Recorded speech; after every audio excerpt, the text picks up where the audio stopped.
welcome to the BWA Roundtable. Welcome to episode 5. I am your host, James Alexander. I am a BWA guy. You are a BWA guy.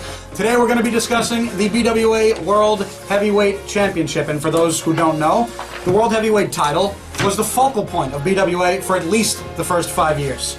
The BWA World Heavyweight Championship was almost the only reason that we wrestled from 2000 to 2005. And today we have assembled a panel to talk about top 5 worst and top 5 best BWA World Heavyweight title matches.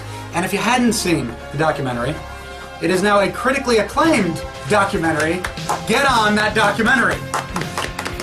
Without any further ado, I'm going to introduce the panel and I'm going to talk about their relationship to the World Heavyweight Championship. We're going to go first to my far left. He is Maurice Jones, he is Black Dragon, and he is the last of the BWA influx in 07 to wrestle for the BWA World Heavyweight title.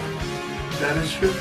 To his right, he is Jose Chico, he is Jose Valdez, Mr. 09, and he reffed the very last BWA World Heavyweight Championship match. Damn. To my right, joining the panel for the first time, this is our special guest. This is Chris Redden, this is Redman, and Redman, a 3-time champion, I believe has never been pinned to lose the title. So he is here. And to his right is the man who will always remind you that he lost the BWA World title via replay in the 2005 Battle Royal. And he is Steve Gardino, he is Psycho, and behind the camera is the man who held it the most times. He is Nick Mazzaro! I'm also a BWA guy. All right, Dragon, we're going to be starting with you as always, and we do understand some of the people, or half of the table, were not here for the duration of the World Heavyweight Championship. A belt that, let's remind everyone, was retired in the end of 2007 to make way for the now prestigious Pride Championship that Black Dragon knows so well. But Dragon, tell us the worst. Absolute worst. Well, again, this is going to be a very controversial and different opinion because some of us was here and some of us weren't. So there's experience in it, and then they're seeing it online or hearing about it. But my number 5 worst, he joined us here. He might not join us again. I'm going to start with Redman versus Sabotage. Now, before Redman stuns me... That's my number 1, too. Oh, I hated that. Of course, it's not on... It's because of you, but not because of you. I just feel like the match, what it represented, it had to happen because of, let's face it, bullshit. But you deserved that win so much better and a way better match. And just to see that was for the title, and that was like one of the first real matches I saw online for the belt. At least and it was got just his like, face busted with I can like that match was horrible. Yeah, oh yeah. That match was horrible, and you could just tell Scott didn't care. Like The problem was too. Oh yeah, Chris, go ahead. I know. I've always said that. During that match, immediately after, it was just a complete and utter disappointment. You know, like I waited a long time for that title, and it's when you're wrestling someone. You know, it's a team effort. Like you can have the best guy in the world if he's wrestling against Anthony. You know, nothing's. It's not. We've established that Anthony isn't the worst, but All right, Check out episode 3 for that. the entourage. No, it's you know, like when you're wrestling someone, you got to sell it together. And Scott and I clearly had nothing that like you know. I was so frustrated with that match just because. I don't want to put all the blame on Scott, even though I do. They probably. I do. That actually sounds very familiar. So now I have to ask you a question. Oh boy! Now that you've seen Valdez is back. both, now that you've seen both. Oh my God! The humanity. Who do you think had the worst experience in their winning their title? Redman in his match against Sabotage, or Valdez in his Pride title match against Marcus? Who do you think had the worst experience? have you wrestled? That's tough, but I still got to give it to. No, Hold on for a second. I did not wrestle Sabotage. I still am waiting for my match with Sabotage. Here's the reason why. August 2007. I'm still waiting for my match with Sabotage. But I'm gonna say Redman had it worse because if you went into it knowing it was gonna be bad, Redman's face at the start of that match versus at the end of that match, he went in there trying. You knew it was going to be bullshit. He went in there. He tried hard. There are. Did not give a damn. There are two things about that match. If I could add, I don't want to. You know, I'm pretty sure a couple of people, since that was the featured botch match in the documentary. with Scott, I guess it wasn't all that I wished it could have been. I feel like when it's a world title match, it should be, you know, a great exchange of, you know, it should just flow well. Sabotage may have blood in that right eye. Will the loss of blood be the factor in this match?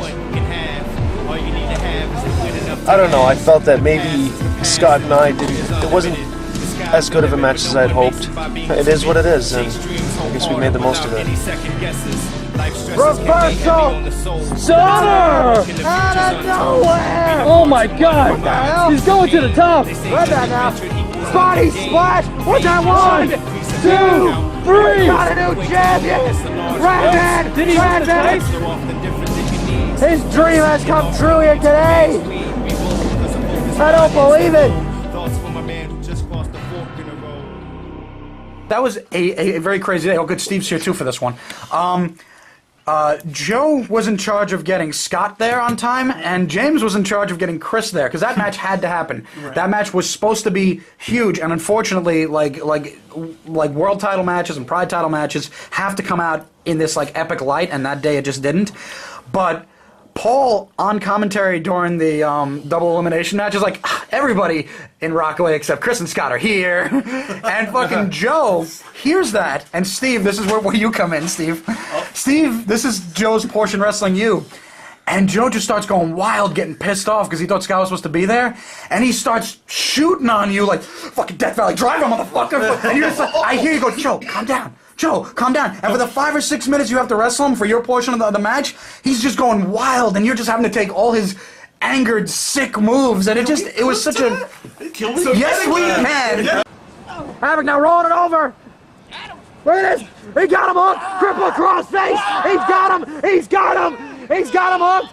Psycho trying to reverse out of the pressure here! Shoulders were down! Referee out of position! Havoc now! Slips out. Go over the head, Psycho slips out! Oh! Havoc now got on the shoulders! Death Valley Driver! Havoc now outside of the ring. Psycho cannot be pinned here. We've now cross-wrestling and just went to straight get. Pay for sabotage. You would have the audio so we hear Steve going, Joe, calm down! I think I can. I'm a little engine that Which could. brings me to one point. I have taken the worst bumps in the entire BWA. All right, last thing. All right, since we're All right, Sly got stitches. we're talking about Scott right now, and we cannot talk about Sin too much. Sin was only around for 2 or 3 months of the world title. Scott was the Sin. Who wants to see Scott do the final Sin? What the hell? Got him hooked, the double underhook.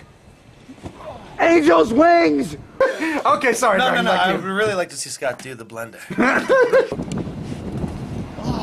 What was that? Rolled through DDT. Kind of like a ripoff of a tornado DDT. And sabotage with the brawling antiques that he has. That was Joe's move. I'll do the extension cord if Scott does the blender. Please continue. Oh, this one's going way over top. The percolator. Number 4. Clearly, again, like I was aiming for this time. Apparently, sabotage beat Havoc. I'm not cool with that. So I'm just put as my number 4. Anytime sabotage beat Havoc. All right. So number 3. Scott actually was a reigning champion for quite a long time. We will talk about Just that. wait till I get the top. Don't worry, I got something too. I'm saving for later. Okay, now my number 3. This one's for you, Dad. All right, so we got Psycho versus Tyrant versus Havoc, and then nobody gives a damn about the storyline or this match. So apparently, these 3 guys had a very nice, cohesive storyline. It was put together. All the pieces fell into place, and they got to a match. And nobody gave a damn. Nobody remembered the storyline. Nobody just moved after move. Steve doesn't remember the match. Look at his face. What? I wrestled this match. They forgot what their characters were. Let's put some clips of this match. Aw, stealing my clips. No, I don't even remember that. All right. I remember Charles coming in and going, All right. I ain't losing. All right. I'm gonna give you one clip, and I'm gonna save one clip for later for me. I'll take that. No problem. The Irish whip got the whip. Clothesline and Tyrant. Ooh, I'm not doing bad, but what's on my ass? Okay. Number 2. Apparently, Beastly got the wrestle for the title. Your misguided accusations helping me to turn my back.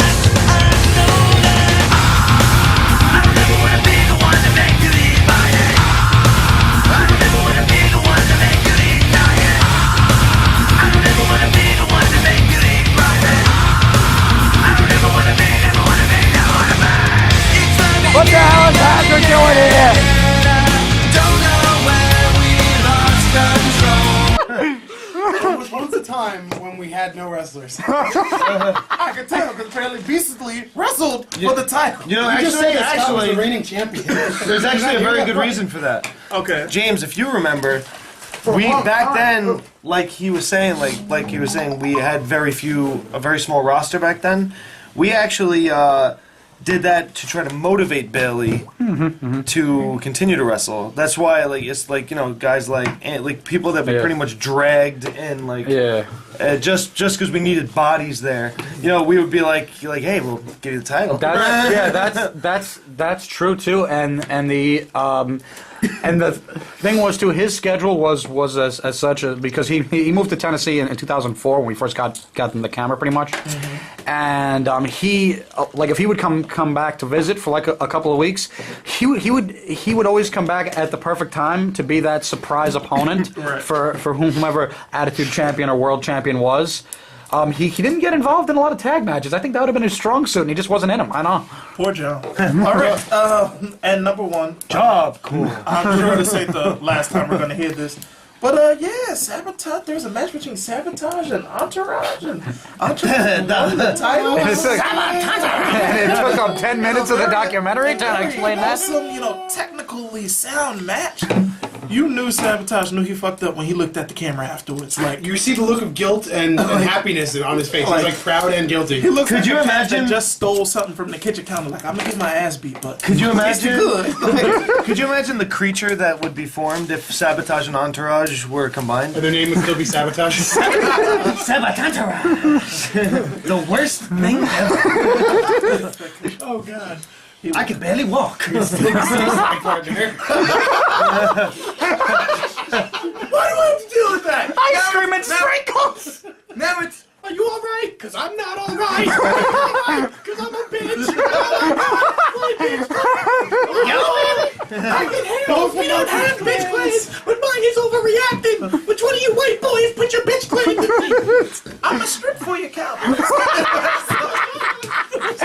Yo, baby. Oh man, we're never gonna get to Valdez. So, 5 worst. Stop hitting me, daddy. I made it. Nothing, nothing. I made it back. All right. Go.